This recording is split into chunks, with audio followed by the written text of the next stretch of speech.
2018 was when the idea hatched. 2019 was when I walked into the USL headquarters in Tampa, Mhm. up the road here, and said, "Hey, my name is Marcus. I want to start a team." Hey everyone, welcome back to another episode of the Soccer Stories podcast. Today is a really interesting one. We have the owner, the founder of the Sarasota Paradise, Marcus Walfridson, joining us today. A lot to talk about his journey, Sarasota, the colors of his scarf, how we got everything going. And Marcus, just really excited to have you here. I love that scarf. How's it going, man?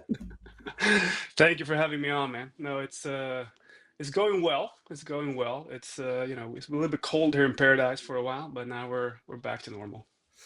Yeah, so Sarasota, for anyone who's kind of tuning in internationally or wherever they may be, it's in Florida, but describe exactly where it is so you kind of set the scene of your club. Yeah, I mean, part of our job here is to put Sarasota on the international map. So my apologies that we haven't done it yet, but we will. So Sarasota is located an hour south of Tampa, Tampa Bay. We're part of the Tampa Bay, the greater Tampa Bay region, on the west coast of Florida. And would you describe it as paradise? So have you come to love Sarasota? And what's your history with the I mean, town? there's a reason why the name is the name, right? So, but it's a funny story though. Like we did the whole name the team competition thing when we did this process. Mhm. It was a very diligent process. And this was one of the names that were, well, it was the most suggested name, but there was a couple others that were really good too. Everything had to do with like the sun, the beach, the keys, everything water, obviously, Yeah. and then paradise. And the thing that really kind of got it or made it for me was one of the people who were working with us. She said that we say that you only visit paradise, but we live here. That Mhm. is what locals say here. So that was the kind of the straw to break the whole decision making process. And with the locals, you're giving them something to support, to cheer on. A club, in Sarasota, which is that new for the area? Have there been clubs in the past? Or are you the first at Yeah. this So level? when I came the first time, so oh, what is that, 7 years ago, whatever. um you know Florida's had an extreme boom. Like there's a lot Mhm. of people moving to Florida. Started already 2017, 18. Like from a lot of this has to do with political reasons. And it was a boom. I saw it when I came the first time, buildings everywhere, like subdivisions coming up. It's been growing like crazy, and most of the people who are here are from somewhere else. And it is kind of tricky to feel like you're actually a part of our community here, Mhm. Okay. because for that reason. And I think that is the thing that we want to solve. That's the gap I saw. And like, well, what we need here is a professional team that people can rally around, that we can kind of all come to the games, we can raise our scarves to the sky, and we can say Yeah. we are paradise, right? That's the reason why we're here. We're here to unite the community basically, Mhm. and give people that feeling of being a part and being together. Because I think that's something that gets lost today in general, because we're all a little bit tribalized online and stuff like that. Of course. And I think there's a need to be more physically together. I think that's the problem we can solve. So that's why we do it. And there's no professional sports team in our county. We have a minor league baseball team in our kind of metro area in Bradenton, and that's about it. So we do need a professional sports team that can represent the whole community, and Mhm. and that is what we are going to do. So you said you've been in Sarasota for about 7 years now. So your personal journey going to Sarasota, Yep. and where did that start? What made you move to Florida in the first place? I want to hear a little bit about that. Yeah, it's very astute of you, like to realize that there was a need for a club. There was a need for the community to rally behind a football soccer club, and you accomplished that. So I want to hear a little bit about both. Well, for me, I grew up in Sweden, northern parts of Sweden, so Mhm. I'm still defrosting. It's, I mean, the long winters, dark, cold, a lot of snow. So I'm very happy. That's one Yeah, of the biggest reasons why I'm in Florida. So I always dreamt about this climate actually, sure. and always had the American dream, right? Okay. My personal values are in line with the foundational values of this country, and I always wanted to try to live in the U.S. And I was like, Okay. well, how can I get in, right? What can I do? I have no no formal education, no university education kind of thing. So you can't get a coaching job at a university. And I was kind of when I was the last team I coached because my background is coaching, Okay. and I coached at the highest levels in Norway and Sweden, and I felt like I made it to a decent level. Like I coached a women's team, we played in the Champions League quarterfinal, whatever. So I made it to a decent level, It's a pretty good level. and I mean Yeah. decent, and I felt like I was kind of done, right? I Okay. felt like I'd done this now for a decade or two, and I'm like, I want to do more, right? Hmm. And combine that with the kind of the American dream, I was like, well, how can I get to the US? And it's like, well, why don't we just start a team? How hard can that be? Yeah. It's been pretty hard, but Okay. but now we're here at least. So that's kind of the foundation of this, and then all stuff happened on the journey, of course, but that's how it all came about. Let's talk about starting a team from. I think this is it's a unique concept for especially most European, let's say, football fans. Individuals who are interested in the sport abroad to say, okay, in the U.S. you can still start a football club, a soccer club, right from scratch. And you talked about kind of Florida as a community and specifically in Sarasota. Let's talk a little bit about the complications with that. So going in, maybe you did ask that question: how hard is it going to be? And you've had some challenges. What do you think is the biggest challenge you faced with starting that team? There's so many. How long Yeah. time do we have? Um, no, I think, first of all, to your point about how you can actually start something from scratch in the Hmm. US. I think you're 100% right. You can't do that in Europe. Like it's been tried a couple of times, a couple of spaces. It doesn't work out well. Because the game comes from a certain community and it grows and it's been around for 100 years, kind of thing. So it's difficult to start something new. The new thing kind of happens with a merger often, right? Hmm. Um, Whereas here the game is not as old in a way, Yes. but that's one part of it, but it's also a cultural thing, right? In this country, we love the new shiny thing, right? So people in America, they buy new shit, like Yeah. that's it, Yeah. just because it's new and it's the thing. And that comes from all this kind of the aspirational, the exploration, all that kind of thing that we have in our culture here, which is not the European culture at all, right? The Hmm. European culture is the opposite, like protect, defend, you know, that's kind of the European culture. So, and you see this obviously on the tech scene and stuff like that, right? There's a reason why the US is driving. Um, so I think that's kind of a big thing. And then Hmm. what was the biggest problems? Like money is a big problem because you need it, right? Yes. So that's always a thing. And then it's like, when you're a new dude, I mean, I was literally a tourist the first couple of years, coming back and forth, and I didn't grow up here. I didn't, I haven't lived here more than a handful of years soon. So it's like that is one of the biggest challenges, right? Okay. Because then you don't know the people. And at the end of the day, this is about people. We're doing it for people, Yeah. right? Yeah. There's the reason why we have a club is for the people who live here. And if you move there from somewhere else, you don't really know the people. You need to get to know them, right? Of So course. building those relationships, figuring out who's who, where do you want to go, where do you need to go, who is just a talker, who is actually a doer. That's also kind of an American thing, especially and slightly also especially here because of this town. But it's like, it's a lot of people who talk a lot, but they don't do much, right? So, Hmm. figuring that stuff out, navigating that thing, I think that's been the biggest challenges. So, kind of finding a brand identity that resonates with Sarasota is kind of what you're getting to a little bit. And, you obviously showed the scarf, which I think is a really cool scarf. I love the colors. So, talk a little bit about it. You alluded to it in the beginning. You kind of did a fan contest or opened it up to the supporters. Let's talk through that process. And I want to hear a little bit more about that. Well, I have a friend who's helped us with this, of course. I'm not a great designer. Um, but we did make like from the beginning, the key thing for me was a couple things. Like number one, it needs to encapsulate the whole community. Hmm. The brand needs to be representative for the whole community. It cannot exclude any part of the community. Like that's number one, because we are for everyone. Number two is we have 3.5 million visitors roughly here every year.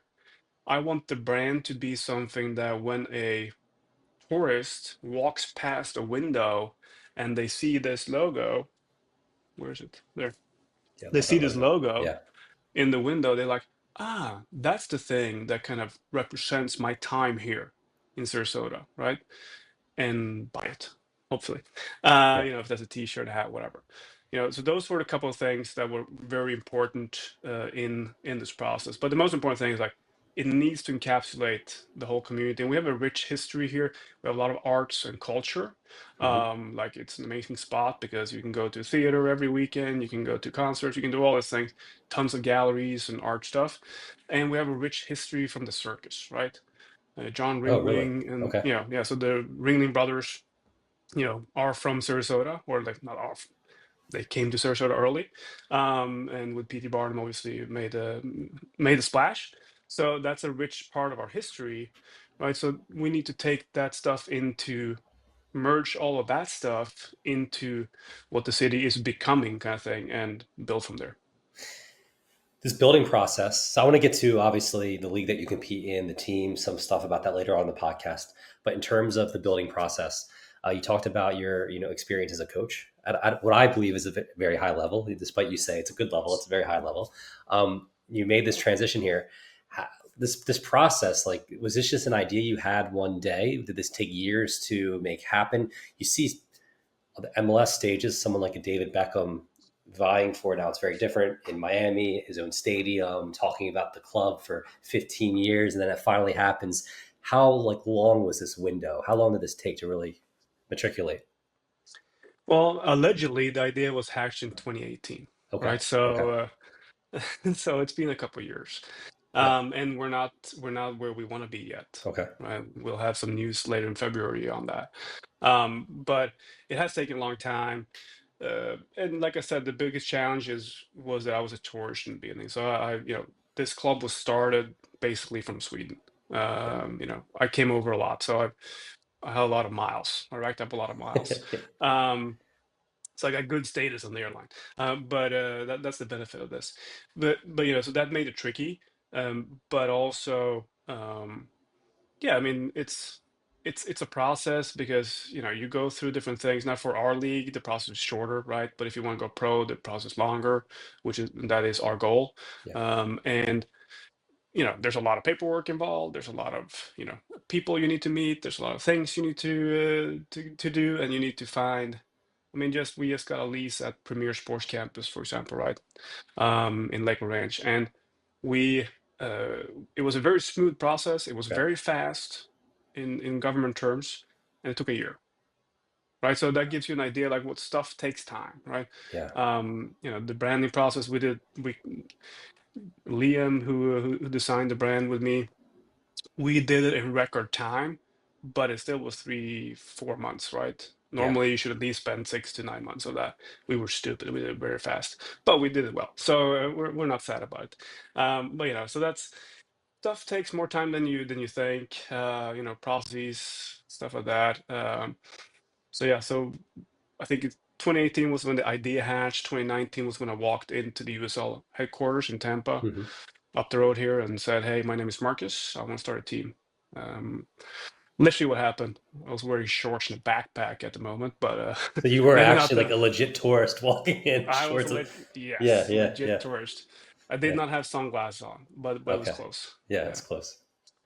Cool. Very cool. Thanks for sharing that. And in terms of where you want to be, you said you're not quite where you want to be yet. It's only been a couple seasons, right? So, I mean, you're very, very young club. But what's the? It might be a stat question to ask. What's the end goal? But in the near future, what's the goal? Let's put it that way. No, I mean this project has always been with the intent to become a professional team, Hmm. right? So that's what we're gonna do. And that process that's what I mean, that process is longer because it requires more financial resources, Okay. which in turn requires more people, and there's more demands in terms of both from league, in terms of stadium, like all these things from the US soccer sanctioning stuff. So there's a lot of stuff there that takes time. But yeah, the end goal for us is, or the end goal, but the next goal is to become a professional team and become the first professional team in Sarasota, become the professional team that people can rally around and really build that identity Hmm. and help put Sarasota on the map. so that everyone forever, we should never need to say where Sarasota is. It's our job to help people, to educate people about that. It's pretty cool to think too that, and because I'm sure there's obviously locals who are part of that built-in community who attend the matches, but I'm sure you also get supporters coming from abroad or people who just go on vacation and go, wait, there's a club here. I'm a football fan. I'm a soccer fan. I want to go to a match. Does that happen often? So it doesn't happen often for us because we play in the summer, Okay. Yeah. right? And if Yeah. you've been to Florida in the Yeah. summer, Yeah. Of and course. it's kind of toasty. So, but there are tourists here in the summer, and there actually it has happened. It just doesn't happen that often. I think when we go pro, it'll happen more often because then we're playing from March through October, right? So we'll actually, especially March, April, we'll have tons of tourists here, right? So Mhm. that will definitely happen. And what has happened though is that I think we do a decent job online and digital marketing stuff. So we've received a lot of kind of emails, comments, people reaching out from abroad, just about the brand, about like the stuff we do and stuff like that. So that's been kind of fun. And the interest in, obviously, like you had a dream of the warm weather, probably when, in the past, and I'm sure there's people in Europe thinking the same thing wherever they are in the world, like, oh, this would be really cool to see this club play or to travel to the US and they see the branding. It all kind of strikes. Yeah, exactly. It plays into that dream. Now, let's talk about the league you compete in now. So it is semi-professional with, your dream is to move to professionally, which after talking today, I believe it's going to happen because I see the passion you have for this club. Talk about the league, USL League Two. Yeah, so the USL League Two, formerly known as the PDL kind of thing, Mm-hmm. it is the best non-professional league in this country. It is stacked with very talented young players, a lot of college players. Mm-hmm. I mean, we've been lucky enough to have Josue Kojima, we Yeah. drafted as number 17 in MLS by St. Louis. Now he was traded to DC United, which makes it easier for me to go and say hi. So that's good. And a lot of high quality D1 players. We've been very blessed to have a lot of good players on our team already. This year will be even better. It's weird how like combining paradise with winning makes you more attractive, Of right? course. Yeah. Yeah. But also we focus on taking care of our players, right? So that has always been, the most important thing. And as I talk about that, we have a D1 player now literally texting me, Oh, cool. who is not signed for this year, but probably wants to come again, coming back. So that's the league itself has good talented young players. Mhm. It's over 130 teams around the country. Florida is divided into two divisions, so we have that many teams here. We have, I think it's 7 teams in each division. So it's a growing league. It is, for like, no doubt the best semi-pro or non-pro pro league. So we're very happy to be part of that, and being part of an organization in the USL that has the professional level as well, right? So you kind of get that support and you can kind of grow into that. And then last year, you had a very successful season, would you say? I mean, for the second year in the history of the club. But it was decent, yeah. Yeah. If you want to talk about that. I mean, we won the division, which Yeah. was that's the decent part. No, but it Yeah. was Yeah. it was good. Yeah. I was leading to that. I was trying to assist you on that one. Yeah. Yeah, we Swedes, we talk ourselves down a little bit. Yeah. Yeah. Yeah, we also talk to negatives. Like when my wife made lasagna, that was delicious, but she asked me what I thought about it, and I said, not bad. Which actually means really good. Or you just give actual feedback instead of like there could be something better. But yeah. Yeah. Yeah, no, it was actually amazing. Oh Now no. that made me hungry. But Yeah. yes, so last season we won. Very happy we won the division Mhm. for the first time. We lost one game during the regular season. A lot of good teams in our division. Went to the playoffs and went home. Yeah. Right. So that was the bad part, that we went home immediately. Mhm. We lost an extra time, unfortunately. But this year we stacked the team even better, I think. So we're in a better position to hopefully win the division again. And if we do, I think we have a pretty good chance of at least making it past the first round. So when you talk about stacking the team, You mean recruiting? So how do you go about that in the off season? Is this a type of club where players every year they come back, or they on contract? Is it more of like a decision that they make after playing one season at a time? Yeah, good question. So there's no contracts, all right, because Mhm. everyone's technically an amateur. Mhm. So there's no contracts here. But when we ask for commitment, that's what we do. Um, we have we brought back players every year. I think when you build something that's for the community, I think the key thing is take care of your people, right? So we do invite players back, and then this year, because the level's going up and it's gradually going up towards the time when we're finally pro, it's difficult, more and more difficult, of course. What's interesting in terms of recruitment is, so yeah, we lock in the guys who want to have back Okay. first, for sure. Like we do that. Um, and this year we're bringing back, I think, around 10 players, right? Which is pretty good in the USL League Two in general. Yeah. Um, but what's interesting, I think, because people always ask, like, oh, how do you find your players? Well, when we add up every player who reaches out to us, like me personally, the coaches, to our general email and our social media accounts, estimated around 1,000 guys, Okay. right? Literally 1,000 players, probably. I mean, I can't swear that that's the number, but it's close. Literally reach out to us every freaking year Right. because they want to play for us. Yeah. So finding players is not that difficult. Finding the great players, finding the great people, then you come into the weeds, right? So our coaching staff does a great job of literally talking to these guys, not at all 1,000 obviously, but they talk to a lot of players. Players recommend other players, kind of thing, because that is also a way to speed up the team chemistry. If the guys Okay. know each other, that helps, right? Bring the team together faster, which is super important. So, um, you know, we get recommendations from the players, we get recommendations from college coaches. We obviously get a lot of one direction stuff coming in. And then our coaching staff goes through all the videos, go through everything, looks at everything, contacts the people or the guys that they are interested in, and then they have conversations and figure out, okay, who is this person, right? Is this a good fit in personality? Because one thing is you're a good player, but here in Paradise, we want good people, right? Sure. That's the key thing. We do not want anyone who thinks they're, whoever, right? So Yeah. we need to be part of a hardworking group, and if that's what the player is in terms of their character and stuff like that, then we're a good match. You're trying to build the perfect utopia. So you're already in Sarasota, you're already in Florida. Now you have a great coaching staff, the right players, the right people. It all makes Well, sense. for me, because I thought a lot about this. What does paradise mean to me, Yeah. right? Okay. And I think for me, the word means that you are constantly striving for doing things better. Because I think there is no thing, there's no end goal. Like Yeah. life has no end goal. One day life is over, but there's no end goal. It's never gonna stop. But I do think for me, paradise is a place where we all work together to make ourselves, each other, and our surrounding better. And I Right. think that's what we're put on this planet to do. So that's the type of people also we need to have involved.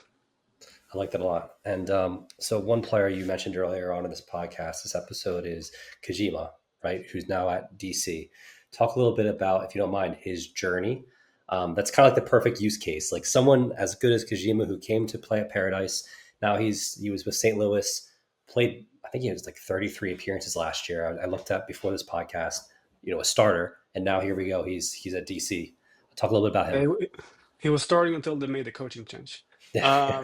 And then he was in the ice box. Yeah. So poor guy. No, so he went to IMG, right? So he's a Japanese national, went to Mhm. IMG, which is in our backyard Mhm. here, and was obviously ranked high. Came to us because of IMG, basically, right? Because of the relationships he had there, and he knew the area, so that made sense.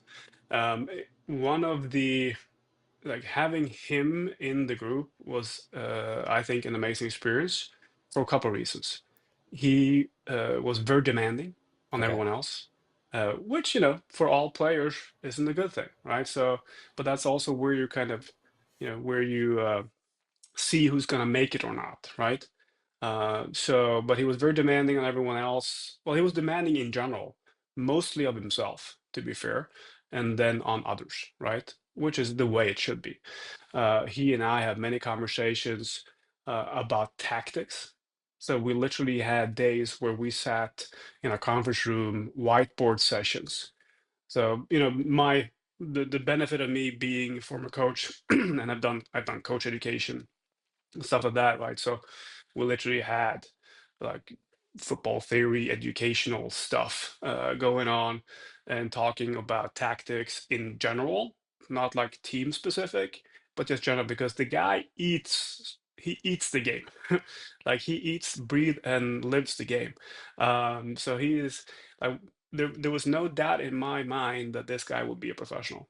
No doubt because of the way he carried himself, because of his demanding nature, and because of his interest of the game. So this guy's gonna make it like 100%. So it was a good experience for everyone in our club because we could reference them that then. Like, okay, like that's where the level is. Like if you want to be pro, that's where the level is. I mean, he prepared so well. Like every day, he was like, nutrition, sleep, workouts, regiment, everything. Total professional all the way through. So, I think it was great to have him in our club the first year. We're very, very grateful for that. And whatever, if we had a little bit of influence on him making it awesome, I don't think so. But like, whatever maybe we a little bit nudged there, awesome. But more for us, like we're very grateful to have someone like that on our in our group, so that our players could actually see what a professional is, right? And now we have a reference point. Very cool. I'm a soccer nerd. That's why I do the podcast and everything. But besides that, one thing I do is like I look at Wikipedia pages and you'll see like a player's profile and where they've played in the past, current team, pre. So now you'll be on his radar always. Paradise, Sarasota Paradise will be there on his Wikipedia page, which is really cool for people to see and reference. And I'm sure that the situation with Kojima will keep playing itself out multiple times over, and that's the goal, right? Is to move into the professional ranks, and that'll happen more and more often, of course.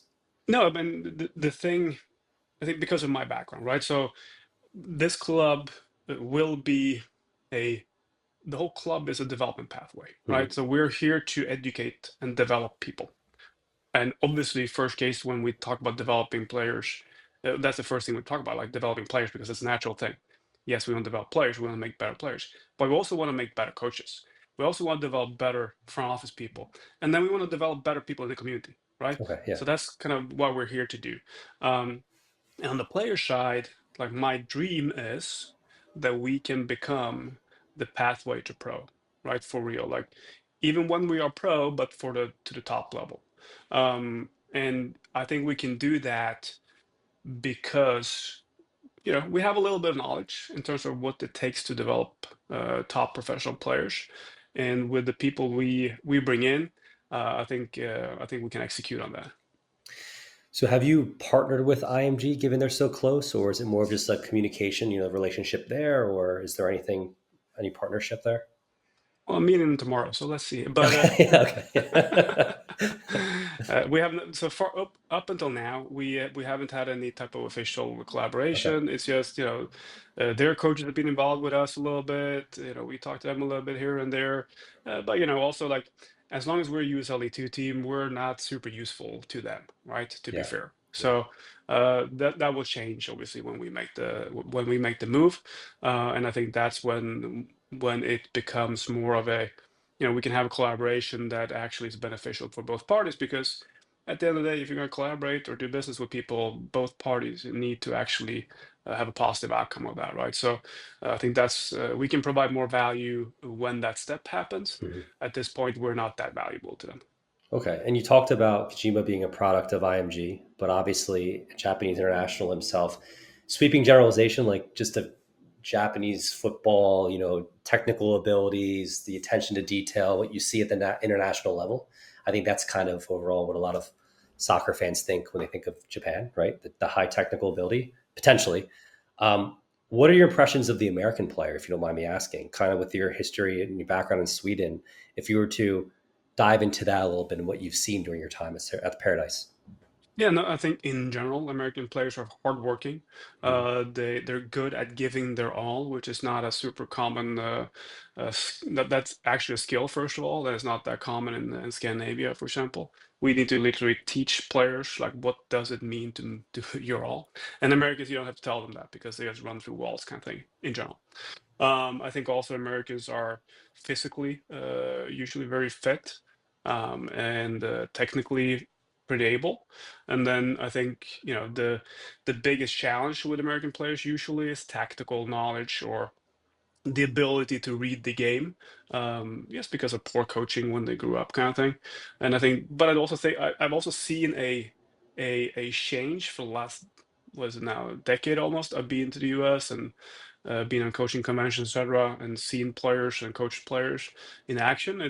It is improving. It's improving a lot. Yeah. So I do think that um, I think the American players undervalued in general. I think you see that now when you have tons of American players now in Europe, relatively speaking. But I think I think the only way is up, right? I think we've had a great amount of things happening in this country last decade that has sped up the development a lot. I think the fact that we have more professional teams that has an understanding that you actually develop players, like the fact that you can transfer a player and receive money for it, that is the thing that when clubs now started to understand that that was a thing, that helped a lot, right? Because Yes. that's the thing that spurred the whole, okay, let's focus on actually developing these guys because it could be a monetary return for us. So that was the key thing. And I hope one day that we implement the FIFA rule of grassroots compensation also in this country, because then youth clubs will actually be incentivized for developing players and not just keeping or maintaining the number of players, because currently the incentive for youth clubs is just to have as many players as possible, right? But there's no incentive of actually developing them Okay. besides having bragging rights so you can get more players, which I guess is also a good thing. So there's some incentive, I guess, but not a ton, right? The incentive is just about winning, which is not like when you're 12 years old, who cares? Like it doesn't matter at all. So it matters what you win when you're 20, that matters. What Mhm. you win when you're 12 is irrelevant. So I think if we can get that, and I know like in the USL, for example, we're working on a thing where we will compensate, where the professional teams will do a compensation for the youth clubs. And I mean, we will do that regardless. Like when we become pro, we will compensate youth clubs for monetarily when we sign a professional contract with a youth player, just because I think it's the right thing to do. Yeah. Okay. That's good to hear. So, with that, a couple things you threw out there, and well, I've about two or three more questions if you don't mind, for sake of time here. But yeah, compensation for the youth clubs is a big component of it, kind of building up a better grassroots culture. I think in the United States, everyone always says it, although not everyone understands what it means. They throw out the pay to play. Oh, it's a pay to play system. You hear that all the time. Um, what does that mean to you from where you started in Sweden? Talk a little bit about the system there, the system over on Europe, what you see with potentially the pay to play system in the US, and is that also holding back this country from ultimately getting to where it needs to go in the world of soccer? I think it's a cop out a little bit, right? Because Yeah, it's pay to play that's in why I put everywhere in the quotes world. around it, in my opinion. Yeah, it's pay to play everywhere in the world. It's just the number is a lot less, right? Yeah. But if you put it in perspective, right? Scandinavia is because I worked in Norway and Sweden. Um, and this was what, 2018. Like if you were in the top academy team in Norway, you had to pay between 1,000 and 1,500 bucks a year to play, plus tournaments and travel, etc., right? But in addition to that, you have basically a tax. You're taxed at what, efficiently you end up being taxed at almost like 74%, I think it Okay. is. Yeah. Like it's a total marginal taxation, right? Because you have income tax, you have tax on shit, you have sales tax, you have tax on the tax, etc. So it's both Sweden and Norway is almost three-quarters of whatever you make ends up being taxed. That's just tax money, it goes to the government. And then the government gives subsidies to clubs, it gives subsidies for building fields, right? Whereas here, you do not get the subsidy. Like you don't get the subsidy to build the field, someone has to build it. You don't get The club doesn't get subsidy to run its operations, right? So you have to pay to run the operation. So, and then of course there is clubs obviously taking advantage of this and people making money out of kids. And I like, for me personally, morally, like, it's I'm not a huge fan like making money from kids kind of thing. Uh, but I do understand that you need revenue in order to operate the business.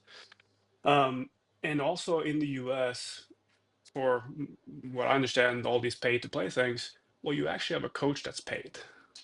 Like Yeah, that is very few people, that's true. very few paid coaches in Europe in general, but like in Scandinavia, for example. So sure, we pay $500 a year or $1,000 a year instead of 2 grand or something like that, but also the coach is a parent, right? So not Yeah, paid, yeah, right? And here you have literally people who the only thing they do is coach 2 or 3 teams, but that's the job, which is amazing, right? There's no other place in the world basically where you have that.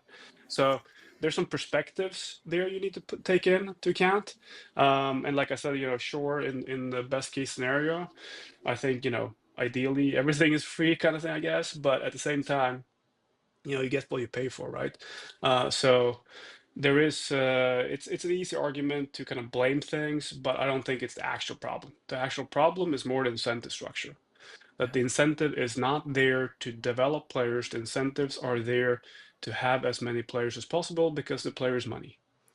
Let me ask you your long-term visions for your club in terms of the incentivization structure, and once that gets worked out. And obviously, you already said that if you were to purchase a player, or sorry, bring a player in once you're professional from a small club, you'd compensate them accordingly or whatever you believe is fair. Um, do you currently have any infrastructure for an academy system? Are you going to build out an academy system, or what does that look like at Paradise right now?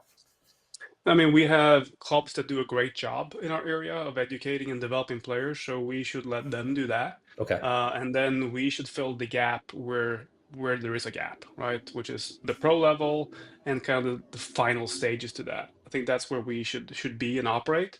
And then what we'll do is we'll support our clubs in our region in some sort of way, and that structure has not been finalized at all. But when we are pro, then we'll have that conversation. Like how, and we already talked to these clubs. We're like, how can we help you? Like, one thing is we're bringing a higher quality of soccer to the community, so we can have the kids there and see where the reference is. Mhm. Because one of the biggest challenges I find is when you're in a community that doesn't have a pro team or a top level amateur team, which we are, I guess, it's difficult for a you know 11 to 13-year-old to see how I will make it because there's Yes. no clear pathway, right? Which I actually think is a challenge also in the youth development thing, Hmm. that you have all these clubs, and then there's no first team, right? Like where I grew up in the middle of nowhere, we had a first team. So Yeah. when I was 13, 14, well, when I was 14, I trained with them,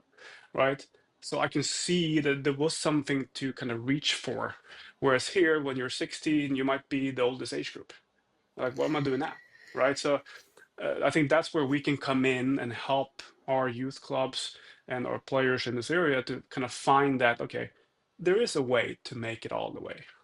I think about that often, actually. How I'm in the Philadelphia metropolitan area, and it's a massive Northeast city. Until 2010, they didn't have a first division professional soccer team. So Yeah. growing up in Philadelphia, yeah, I played soccer, but I didn't even realize what you could do with it. Right? I would go to Phillies games. I would go to Eagles games. Specifically, baseball is what I fell in love with. But I would see the Phillies play, and you'd say, "I want to be a professional baseball player one day." But you didn't have that outlet in soccer.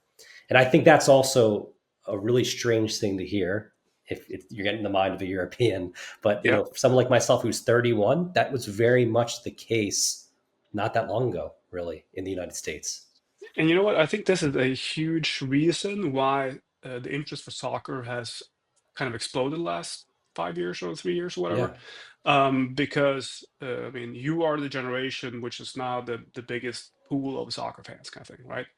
And to your point, and this is where MLS has done a great thing, like because just the fact that the MLS started and stayed alive, if you will, and expanded to a number of teams, just that, and then the USL coming in. and doing a great job of expanding to multiple, like that is the stuff. Like that is because then you create the idea of in someone's head, like these kids all of a sudden they see it and then they want to be it, Mhm. and that's where you create more players, better players, and you eventually get all these, amazing national team players.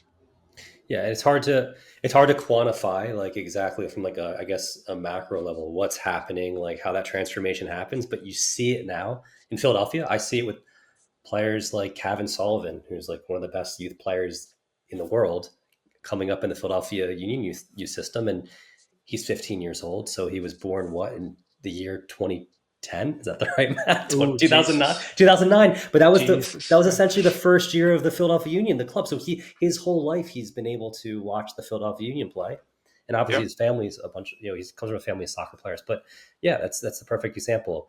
One more question for you, Marcus. This is kind of random, but I was noticing this as I was looking at kind of prepping for the show. We have a 1994 World Cup hat here. So for anyone Oh, who's listening beautiful. in audio, what's really random is there's actually a Oh, Swedish brand on the side. nice. Yeah, yeah. So Wow. this is just it's kind of a segue into the World Cup. So we have the World Cup coming up, obviously in the U.S. here in 2026. 1994, given this is a retro hat, so this is Ooh. from '94. Very nice, one of my prized possessions. I get Uh, chills. Literally, I just get chills with because how I think excited about the '94 World Cup. did you attend it, or you just enjoyed that World I Cup in was no, general? I was 13 at the time. I think 12, 13 years old in Sweden. But I still remember I was in Stockholm actually. We were heading back from a vacation thing, and we watched the was it the round of 16 against Romania? Went to penalty Yeah, kicks. So I still remember that game. Like I could name like all the players on the team probably still. that's Like a it's insane. that's the power of the World Cup, especially in the Yeah, power of football, soccer. Yeah, yeah. um, And we got the Browns, man. yeah, yeah. Yeah. That was my first World Cup that I really remember was 2006. So a little bit like that was a little bit later, but I Yeah, Germany. remember, Yeah. yeah, in Germany. I remember playing. I actually had double headers in baseball. I had practice in the morning and games at night. Your typical American, and I sat inside in my basement trying to stay cool. Cool. It was hot in the summer, and that's when I fell in love with the sport. I watched it for the first time at a professional level, the 2006 Yeah. World Cup. So I'm I kind of think the that poster happens a child lot. of yeah. I think that's the fun part here because even here in Sarasota, I saw which World Cup was that? 20 was it 22? Wait a minute. When was the World Cup? Jesus, years. I can't remember. But like, all the pubs here, like all the restaurants, they show it. Right? That's Yeah, the one thing that everyone shows on TV. It's like the biggest event of the world. And it is the biggest event in the world. It's the most watched. The World Cup final is the biggest TV event in the world. it is. Yeah, despite what a lot of Americans will claim with the Super Bowl, it's still a great event on its own. But yeah, it's definitely. And my Eagles will be out in the Super Bowl in the next couple weeks. So hopefully in the Yep, yep. future, when we're watching this back, that's a Super Bowl title. But Well, it might have been scripted in favor of the Chiefs. You never know. you never Although I know. think a Yeah, better storyline because all these rumors about how the NFL is basically scripted, right? But yeah. it's I think a better storyline would be if the Chiefs actually lose, right? Because then you get the story arc, and then they can win again next year. It's more, yeah, the story arc, and then they come back next year. Otherwise, it's kind of a little boring, right? It's like Exactly. what we see with a lot of top European leagues with the same teams winning over and over again. The parity is what we Yep. like in American sports. Um, Yep. so 94 World Cup, last question, 2026 World Cup. What do you think there'll be a extreme transformation? Do you think that's a little bit, or do you think things will continue and it'll only help, but it's tough to say the World Cup will solve all problems, right? Yeah, I think the '94 one kind of solidified the game, right, Hmm. in the country, and was the birth of the MLS and all these good things. And it got kicked off a great generation of people that are now soccer fans. I think 26 will solidify that. I don't think you will see any like major things happening, but I think like interest for the game will just keep going up. I think obviously bringing Messi to Miami helped a lot, but I think this 26 now will just kind of break that wave and kind of make soccer maybe the sport in the country. It'll take a little bit of time to kind of nudge out the baseball people and maybe the football people, but Yeah. I do think that soccer will become truly anchored as one of the top 4 or 5 sports. Yeah. I think everyone's hoping for that who loves the sport and knows what it can bring. And for you, for this upcoming season with the Paradise, what's your hope? Obviously, coming off of a league title last year, what would you like to see this year? No, we want to be better, right? That's Yeah, what we're on this planet to do. We're here to become better every day. So that's the goal for our organization every year. That's the goal for our team every year, that we want to improve and we want to do better than last year. So anything else than that is always going to be a disappointment for me. But at the end of the day, if we can help our community come together at our games and reach this, do this at the end and yeah, saying we are Paradise, then I'm happy. that's awesome. Well, thank you so much, Marcus, for joining me today. It was great hearing about your journey, the Paradise, and what you're creating down there in Florida. Thank you for having me on. So, guys, if you enjoyed this episode of the Soccer Stories podcast, it's on YouTube. Make sure to hit like, subscribe, and follow us in audio form. We are, of course, all over the place. We're Spotify, we're Apple, we're on Amazon, Google, you name it. Every host, we're there. Check us out there as well. So, once again, this is Brian McDonough, the Soccer Stories podcast. See you guys at the next episode. Take care, everyone.